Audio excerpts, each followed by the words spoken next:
हम लोग एक ऐसी लड़ाई को लड़ रहे हैं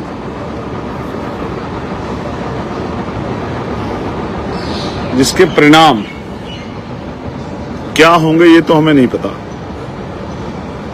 लेकिन हुक्मरानों को एहसास जो है कुर्सी हिलने का हुआ है, इस बात के लिए मैं नौजवानों को जिंदाबाद करता हूं।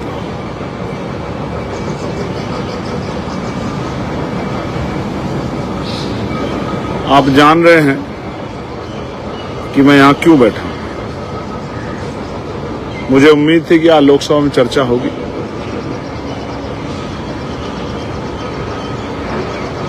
लेकिन हाउस एडजर्न हो गया हंगामे के चलते। उससे पहले सरकार के 2 सीनियर मंत्री मुझसे मिलने के लिए आए, ये कहने के लिए कि मुझे जिद छोड़नी चाहिए और ये अपनी लड़ाई जो है लोकसभा में चर्चा के दौरान अपनी बात को मजबूती से रखना चाहिए। आपको आपके लोगों ने चुन के भेजा है डिबेट करने के लिए, पार्लियामेंट में आवाज उठाने के लिए। आप यहां गर्मी में ना बैठे, मौसम अच्छा नहीं है, बारिश भी है, आप आके पार्लियामेंट में डिबेट का हिस्सा बने। मैंने उनसे कहा कि आप ये मत सोचिए कि जब डिबेट होगी मैं नहीं आऊंगा। जब डिबेट होगी तो मैं आपको पार्लियामेंट में मिलूंगा, जब हाउस चलेगा तो मैं आपको हाउस में मिलूंगा एक सांसद के तौर पर अपनी जिम्मेदारी अदा करता हुआ। लेकिन जब हाउस नहीं चलेगा तो मैं यहां मिलूंगा बाबा साहब के स्टैचू के नीचे, उन नौजवान भाइयों बहनों का प्रतिनिधि बनके, उनका बड़ा भाई बनके, उनके लिए जिम्मेदार बनके, उनके साथ हुए अन्याय की आवाज उठाने के लिए। उन्होंने मुझसे पूछा कि हम ये जानने के लिए आए हैं कि आप जो यहां बैठे हैं, हम कैसे जो है आपकी मदद कर सकते हैं।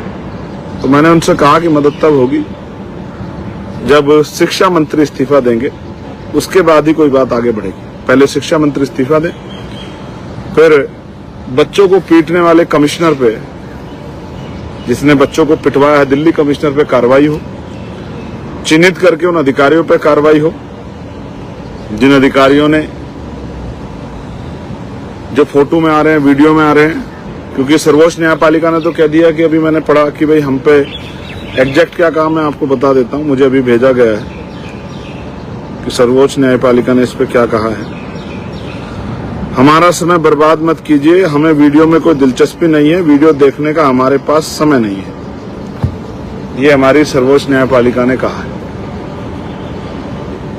ये बात सही है कि वहां काम का बहुत प्रेशर है और ये प्रेशर भी कम होना चाहिए, वहां जजों की संख्या बढ़नी चाहिए, ये बात सही है। और उसमें सामाजिक न्याय भी होना चाहिए। उन सब लोगों को अवसर मिलना चाहिए जिनको अवसर नहीं मिला, जो इसको डिजर्व करते हैं। जब हर चीज के लिए एग्जाम होता है तो all India judicial service commission, जिसकी मैं लंबे समय से मांग कर रहा हूं, आज के इस फैसले को सुनकर मेरे मन में फिर वो बात आई कि वो होना चाहिए। तो मैंने उनसे कहा कि जिन बच्चों को ने सुसाइड किया उसके जिम्मेदार मंत्री जी हैं, उनको जो है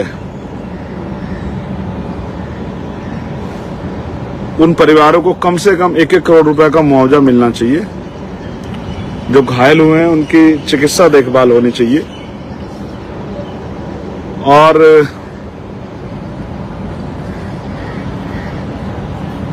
एक ऐसी पॉलिसी बनना चाहिए, परीक्षा पॉलिसी, जिसमें नौजवानों के साथ अन्याय ना हो।